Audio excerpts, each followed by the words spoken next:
My mother hurled scalding soup in my face because I refused to hand over everything I owned to her stepdaughter. The steam burned my skin, but her words cut deeper.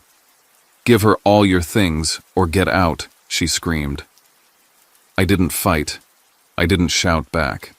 I just walked away carrying only a small bag and the leather wallet my father once pressed into my hand engraved with the words, "You are enough." When they came home later that night, the house was stripped bare, every trace of me gone. And in the silence of those empty rooms, a man in a suit was waiting with papers that would change everything. I'm about to share something close to my heart. But before I do, can you say hi in the comments? Or tell me where you're from. I love hearing how far my story reaches. It's always good to know I'm not alone in this. Thank you. And now, let me tell you everything. And if my story touches you, please consider subscribing to this channel. Every listener, every comment, every subscription helps me find the courage to keep telling these painful but true chapters of my life. My name is Jackson Wilder, and this is my story. The morning sun pressed down on Lakeway like a weight, even with the air conditioning humming at full blast. I stood in the kitchen, stirring a pot of Texas-style faux sweat running down my neck. The scent of basil carried me back to the day my father and I opened Wilder Market on South Congress, when everything smelled like new paint, fresh bread, and possibility. I glanced at the wall of family portraits in the living room. Kira's smile was everywhere, Marianne's curated family on display for the neighborhood HOA and social media. Not a single frame included me. It was like I'd been erased before I was even gone. My laptop sat open on the counter next to the pot. I checked the farm-to-table schedule I'd built into the accounting app I coded myself. Week 28, ready for delivery. I smirked bitterly because I had just seen Kira's Instagram post claiming credit for the initiative. She even used my exact phrasing, only dressed up with her hashtags and manicured smile. Marianne walked in without a hello. She scrolled her phone, her nails tapping against the screen. "Don't forget dinner at Perla's tonight. We're celebrating Kira's leadership." Her tone wasn't a reminder. It was a decree. I answered flatly, my mind replaying those years after my father's stroke and death, the years I poured my life into rebuilding Wilder Market from debt into something respected. She didn't care. She set her phone down and looked straight at me. "It's time you handed over the Tesla and your credit card. Kira needs them to grow her career. A good son knows when to step aside." I reached into my pocket and touched the leather wallet my father had given me. The words engraved inside, "You are enough," burned hotter than the stovetop. My answer was steady. "No, I've given enough. I still pay this mortgage. That car is mine. My savings paid for it." Her eyes hardened. She snapped a picture of the breakfast table, posting it to her Austin Local Gems group with the caption, "Breakfast, prepared by Jackson for Kira's family." The sting wasn't in her lie, it was in her certainty that no one would question it. Outside, I heard the crunch of tires. Kira's SUV had arrived. "Give her everything or get out," Marianne's voice cracked like a whip. She grabbed the pot of soup still boiling and flung it at me. The liquid seared across my cheek and shoulder. Metal clattered against the tile. I didn't yell. I didn't curse. I turned to the sink, rinsed my skin under cold water, pulled off my soaked shirt, and picked up my bag. I slid the wallet into my pocket and walked past Kira, who stood in the doorway with mock concern shining in her eyes like she'd just won a prize. I didn't look back. The Tesla roared to life and carried me out of that driveway, across the rolling hills and onto Pennybacker Bridge. Wind rushed in through the window, stinging the burn on my cheek. Freedom, painful and raw, tasted like asphalt and metal. Freedom isn't handed to you. You take it. My father's words echoed inside me. I will let the truth speak for me. As the bridge curved into the horizon, my phone buzzed. An email notification lit the screen. Harper, my father's lawyer. "The will is ready. Come see me this afternoon." I pulled into a lot overlooking Lady Bird Lake, snapped a picture of my burned face and saved it. Not as evidence yet. Just as a reminder of the day I finally walked away. The motel bathroom mirror was cracked in the corner enough to distort half my face. The red-brown burn across my cheek looked worse under the fluorescent light. I touched it, gently hissed, and scribbled a note to myself. Doctor tomorrow. But the truth was, the burn was nothing compared to the hollow ache of being erased from my own life. My phone rang. Riley's name appeared. Her voice was urgent. I kept something, Jex. A document. It has your signature on it, but I know you never signed it. Meet me behind Houndstooth. An hour later, the Austin sun baked the asphalt of the east side lot. Riley handed me a manila envelope. Inside was an assignment of interest transferring Wilder Market's control from me to Marianne. My supposed signature trailed across the bottom. My stomach dropped when I saw the bank statement attached funds moved directly from the store into Kira's account. I opened my laptop on the hood of my car and checked the metadata of the scanned file. The scan date matched the week of my father's funeral, the exact moment my world had already collapsed. They chose the day I was weakest, I whispered. Riley leaned in, pointing to the notary seal. Look at that. It's tilted. That's not original ink, it's been copy-pasted. I photographed it, created a new folder on my drive labeled For Harper, and saved it there. My email buzzed. Lila, a former employee, had forwarded me a grant application submitted to the state of Texas under my name. The project Austin Food Connect. The listed founder, Jackson Wilder. The interview responses, though, belonged to Kira. My tone, my words, my story, all stolen. I sat in the car, the city buzzing around me, and weighed my options. Report them now, call the police. But with just this, they could twist it back on me. If the grant went bad, I would be held responsible. I needed a full picture before I could strike. The truth wasn't enough, it had to be undeniable. So I wrote Harper attached everything and set a meeting for the next morning. Then I opened a spreadsheet and began cataloging every piece of evidence, rating it by source and strength. If they wanted to erase me, they'd chosen the wrong person. My phone buzzed again. This time a text from an unknown number. Don't sign anything from Marianne. Harper has what you need. But it's not just the will. I stared at the words until the screen dimmed. My face throbbed with heat, my shoulder burned, but deeper than either wound was the fire that had finally started to rise. They thought I would stay quiet. They thought I would fold. But I wasn't just a son anymore. I was the rightful heir, and I wasn't going to let them bury me alive. Morning in downtown Austin looked cleaner than it felt. The glass of the Frost Bank Tower cut the sky into hard blue panels, and the Colorado River slid past like a calm promise I didn't entirely trust. Harper ushered me into his office with a quick glance at my cheek. We'll document the injury later, he said, crisp as a docket, and slid a black leather folder across the table. Inside lay the spine of my life. The original will name me the primary owner of Wilder Market. Marianne appeared only as a temporary co-manager if I was incapacitated for up to 12 months after my father's death. The words were steady and simple, the kind my father always preferred. The second document shook me, more a codicil in his careful handwriting, witnessed and sealed. If there was impersonation or falsified paperwork tied to Wilder Market, all managerial rights shifted to me immediately, and counsel could act on my behalf without delay. A fuse already wired. Harper took out a thin envelope and rested his fingertips on it like it might run. This was meant for you 5 years ago, he said. Inside lay a letter in my father's blocky script and a bank key taped to the bottom corner. Jackson, protect what matters. I trust you. Postage receipts showed it had been sent to the house. Harper's record showed it was never delivered. We'll pursue mail interference, he said, voice low. I breathed past the tightness in my chest and slid the forged assignment of interest across to him, followed by the grant files. He compared the notary seal to a register he kept on screen and tapped the name with the back of his pen. Miller. He's on your HOA. A neighbor. He's also had run-ins with Wilder Market about vendor permits. My lungs filled with the kind of slow fury that doesn't need heat to burn. We start with verification, Harper said. Independent handwriting analysis on your signature. A request to the state to put the grant on hold based on identity misuse.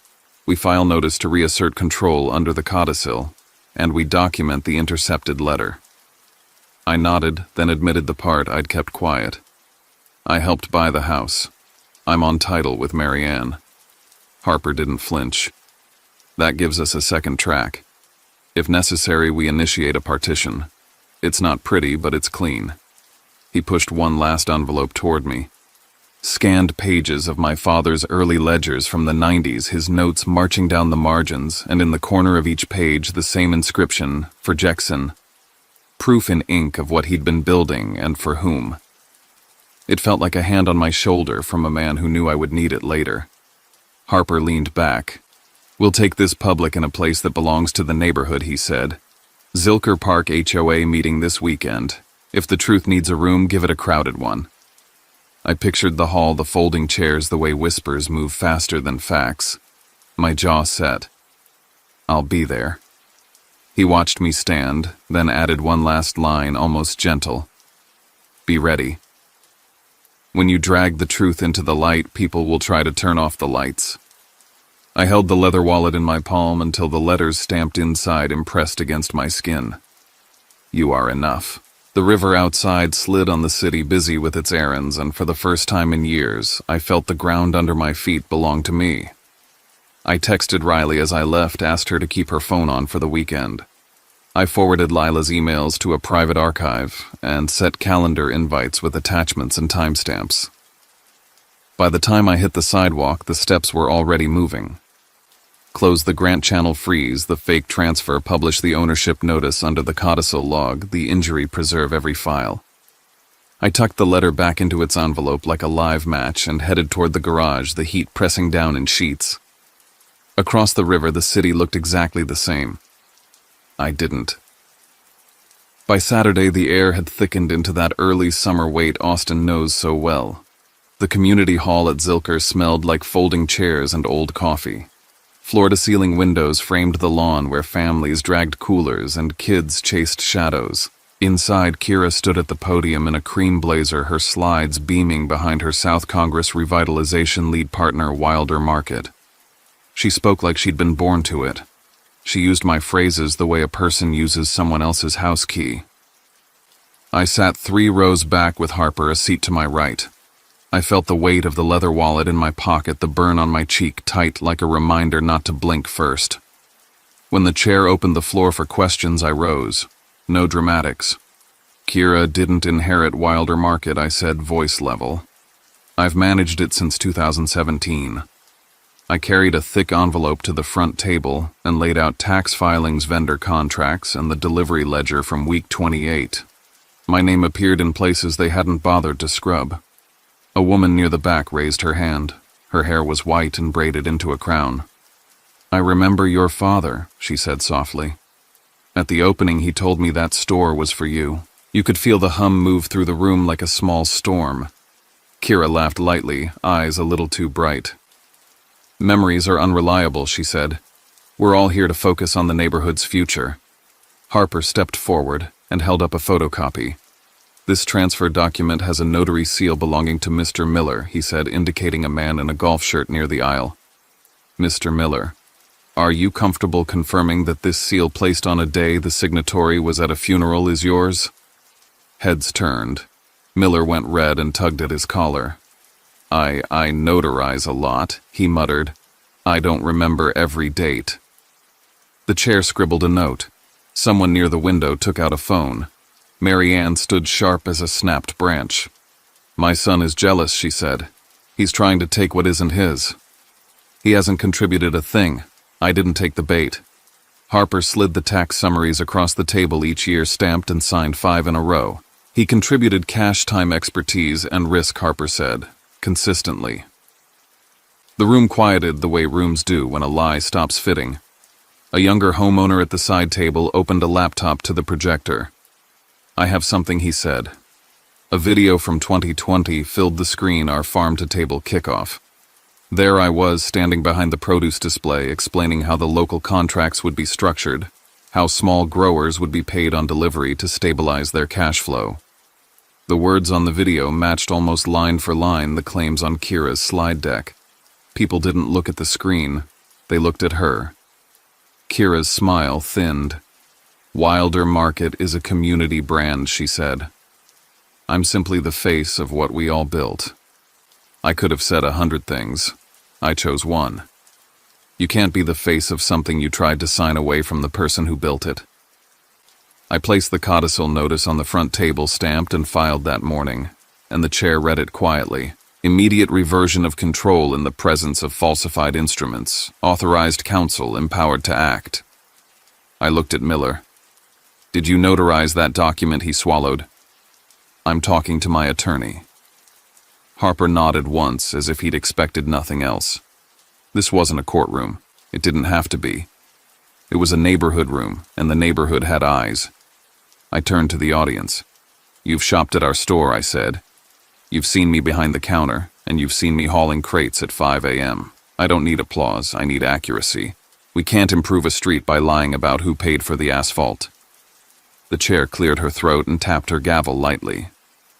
"We'll table the revitalization agenda until ownership is clarified," she said. A murmur washed through the seats. Marianne sat down hard. Kira stared at the screen like it had betrayed her. On our way out, Harper leaned close. "Good start," he said. "They'll regroup.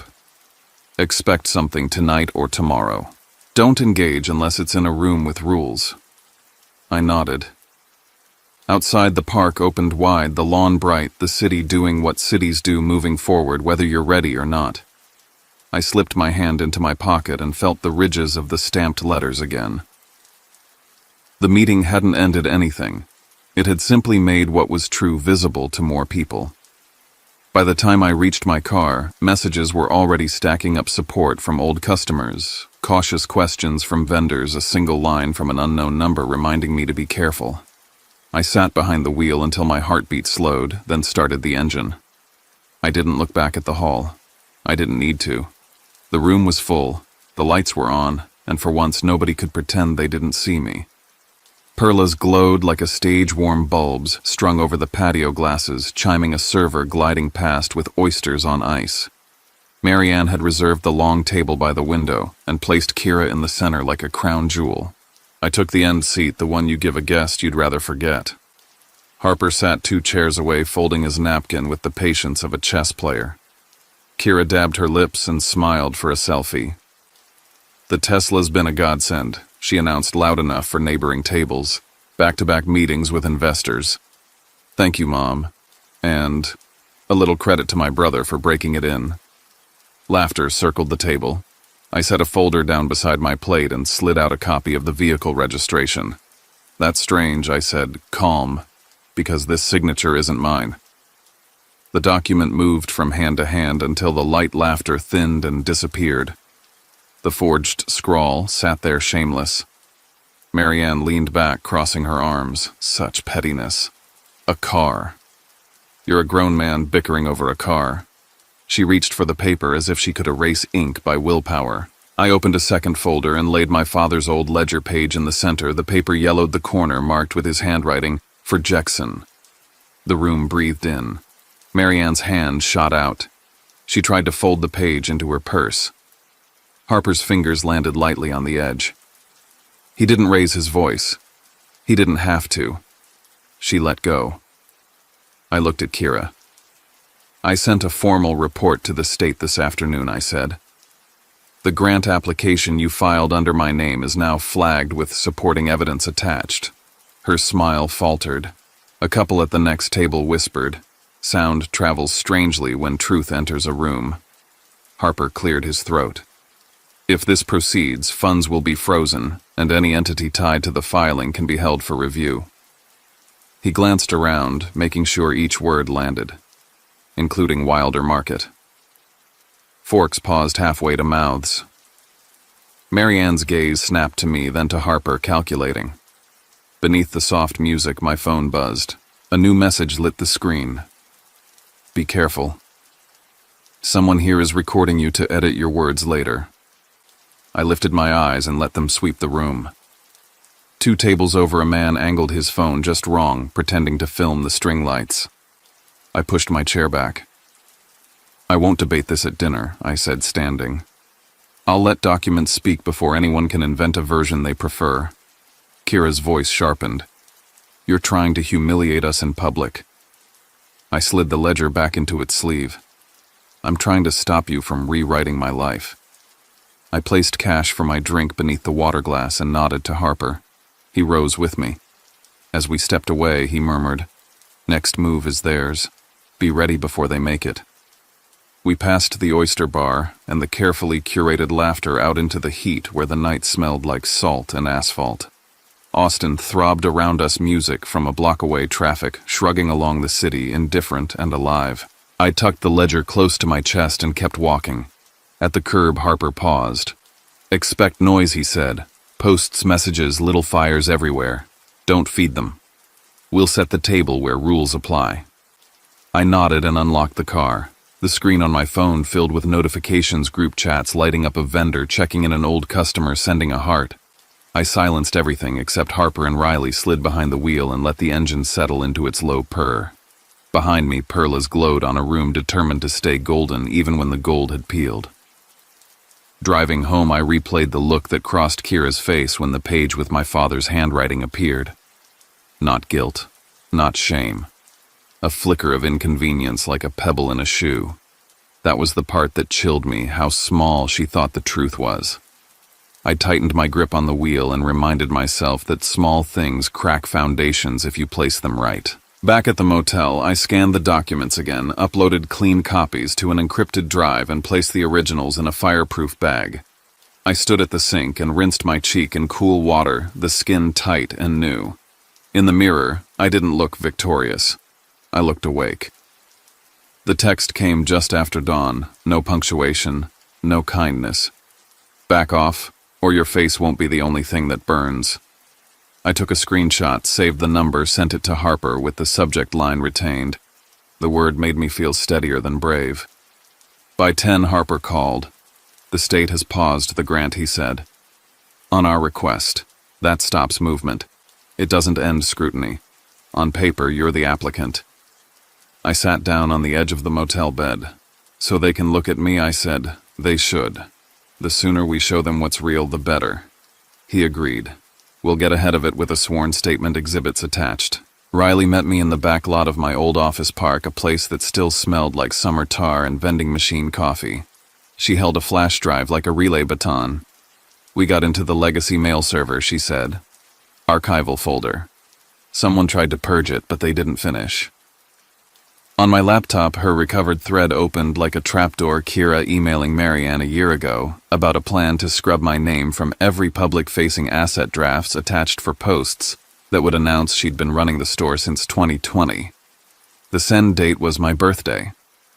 I felt something inside me knock once, then go still. I forwarded the packet to Harper and labeled it plainly Communications Re-Removal Plan. When the progress bar completed, I pulled up the Tesla account on my phone and exported the trip log. The day of the so-called transfer, the car never left the east side of the city with me in it. Later that afternoon, it pinged briefly at a strip mall where a small notary office shared space with a tax preparer. I dropped a pin, saved the map, and sent the location data along with the time-stamped route. The story they'd built wobbled the moment gravity hit it. Lila's message arrived just as I closed my laptop.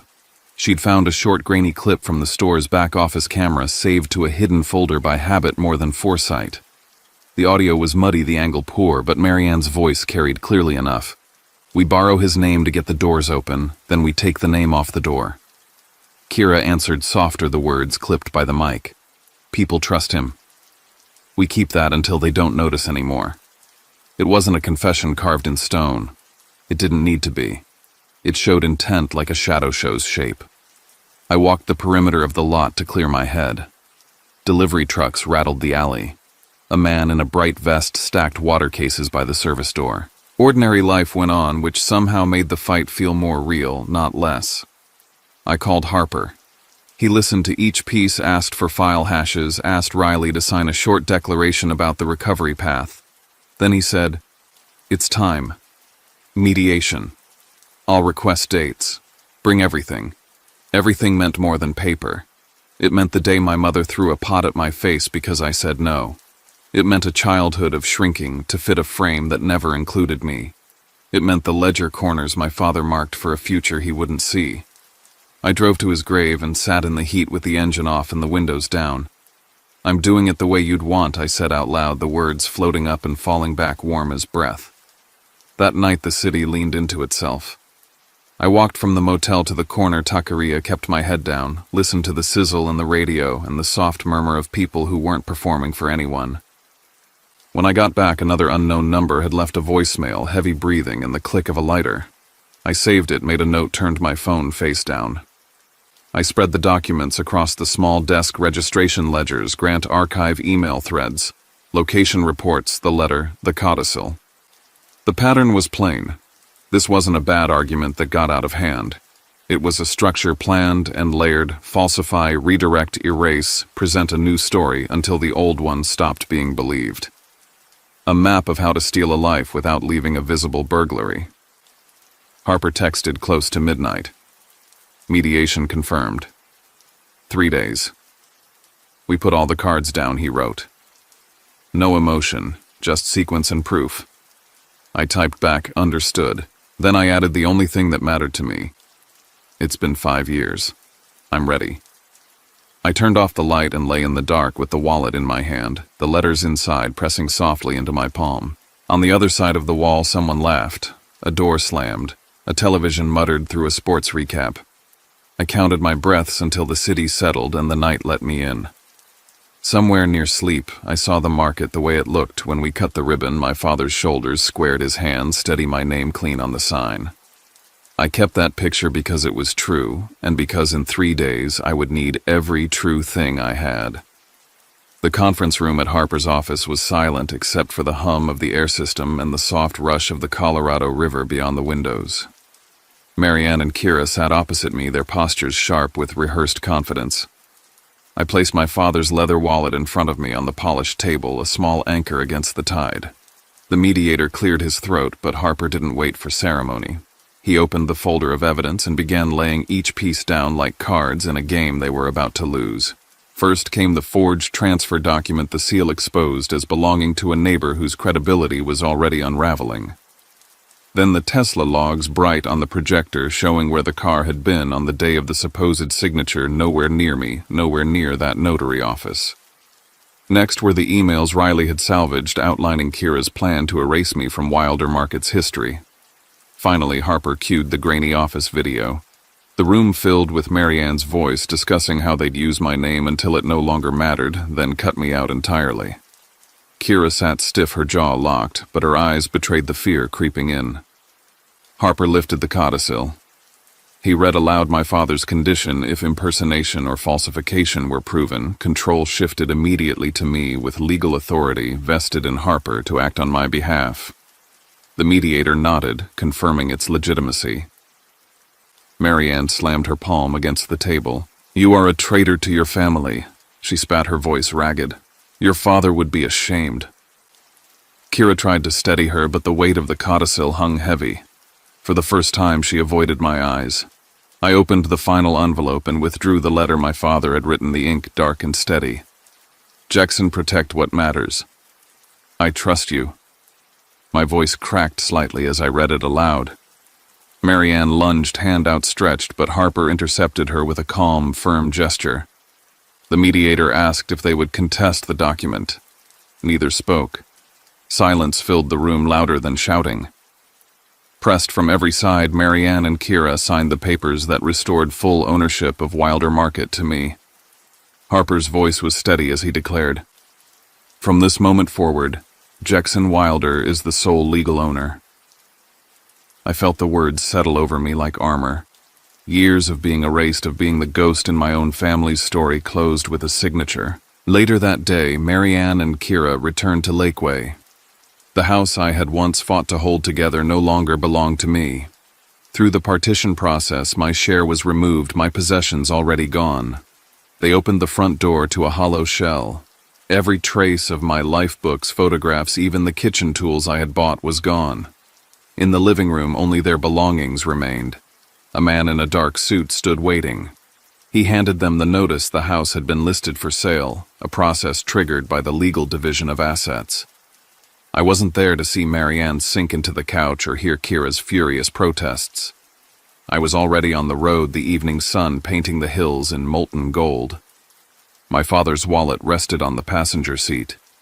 I whispered to myself, I don't belong there anymore, and pressed the accelerator toward something freer, something untouched by their poison.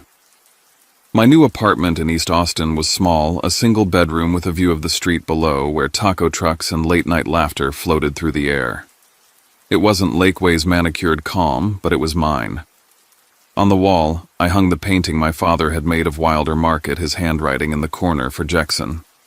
On the shelf, I placed the soup bowl Marianne had once thrown across the kitchen, cleaned and repurposed, as a reminder of what I had survived. One morning, my inbox pinged with an email from a longtime customer. Thank you for keeping Wilder Market the heart of South Congress, it read.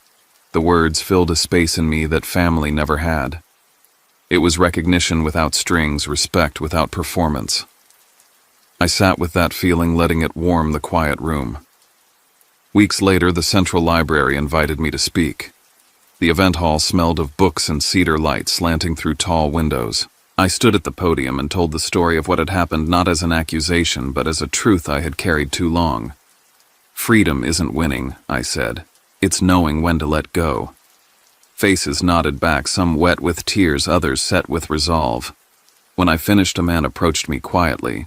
He confessed he had once worked under Marianne and suffered her manipulation too. You're not alone, he said. That simple admission stitched another wound I hadn't known was still open. At home, I began writing. The title of the first chapter came easily the day I walked away. I posted a short excerpt on LinkedIn. Within hours, messages poured in, people I'd never met, thanking me for voicing what they couldn't. For the first time, I understood that my story wasn't just mine. It belonged to anyone who had been silenced, diminished, or cast out by those who should have loved them. One afternoon, I stopped at Whole Foods downtown. In the produce aisle, I nearly collided with Marianne. No shouting this time. No performance. Just tired eyes that once held fire. We stood there, the hum of refrigerators filling the space between us. I gave her a small nod, not of forgiveness, but of closure. She looked away and walked on. I felt no anger. Only release.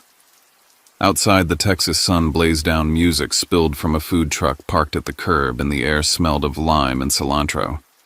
I stepped into the light and breathed it in.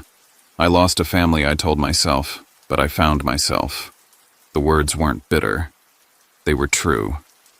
And as I walked toward the rhythm of the city, I realized that truth was all I had ever needed. I never imagined that freedom would look like this. Not a courtroom victory. Not applause from a crowd. Just a quiet apartment in East Austin, a shelf with a soup bowl that once carried violence but now holds memory, and a painting from my father with 3 words for Jackson. That's all. That's enough. For years I tried to earn love that would never come. I thought if I worked harder, gave more, carried the weight of Wilder Market, maybe my mother would see me. Maybe Kira would respect me. But families built on manipulation do not reward devotion. They devour it. It took scalding soup and a scar on my face to teach me that sometimes blood isn't thicker than truth. Sometimes blood is just another chain you have to break. What I learned is this survival isn't just about walking away. It's about reclaiming the parts of yourself that others tried to erase. Every ledger line my father wrote, every plan I built for the store, every late night coding that scheduling app, those weren't wasted years. They were proof that I existed, that I mattered, that I created something enduring. The people who tried to steal that from me underestimated one thing: my ability to stand back up. Standing back up doesn't mean rage. It doesn't even mean revenge. It means choosing peace over poison facts, over falsehoods and boundaries, over begging for recognition. The day I finally let the documents speak instead of my pain, I realized I didn't need to convince anyone.